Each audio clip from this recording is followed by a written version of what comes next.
సాగు చేసుకుంటున్న గిరిజనులకే భూములు దక్కాలని మెదక్ ఎంపీ రఘునందన్ రావు అన్నారు.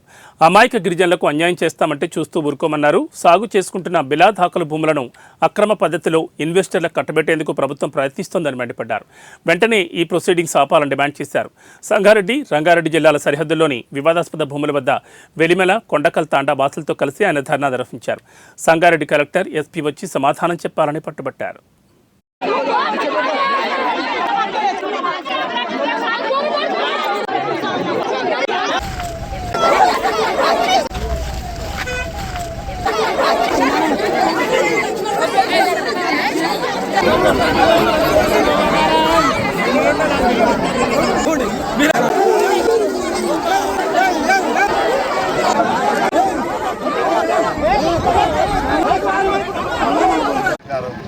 సుప్రీంకోర్టు తీర్పుల ప్రకారం ఈ భూమి వీళ్ళకే పట్టాలి. వాళ్ళు ఇప్పటికే సుప్రీంకోర్టు, హైకోర్టు కూడా అనేక ఆదేశాలు జారీ చేసింది.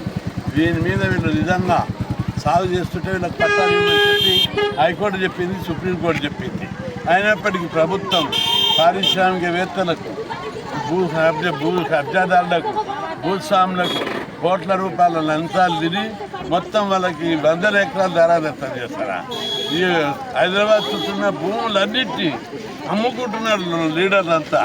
పాపం వాళ్ళు రోడ్లేని లంబాడిస్తూ వాళ్ళ కోసం ఇన్ని రోజులు నేను హాస్టల్ పెట్టాలి, గురుకుల పాఠశాలలు పెట్టాలి, స్కాలర్షిప్ ఇవ్వాలి, ఫీజులు చదువుకోవాలి, ఎస్సీ ఎస్టీ బీసీలు అని మేము కొట్టాడుతుంటే మా జాతికి చెందినటువంటి బిడ్డల భూములు కొట్టుకుంటారా?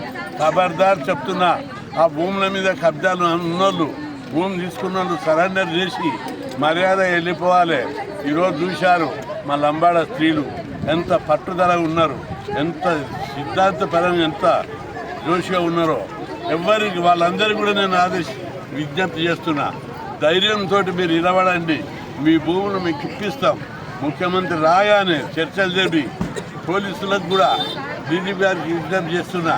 ఇక్కడ పోలీసులు ఎస్పీ లెవెల్, డిఎస్పీ లెవెల్ ఆదేశాలకు నుండి ప్రజల మీద ఉద్యమాలు చేయకుండా తొక్కి పెడుతున్నారు.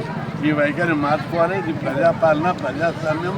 వెంటనే వీళ్ళ భూములు వీళ్ళకి ఇవ్వాలి.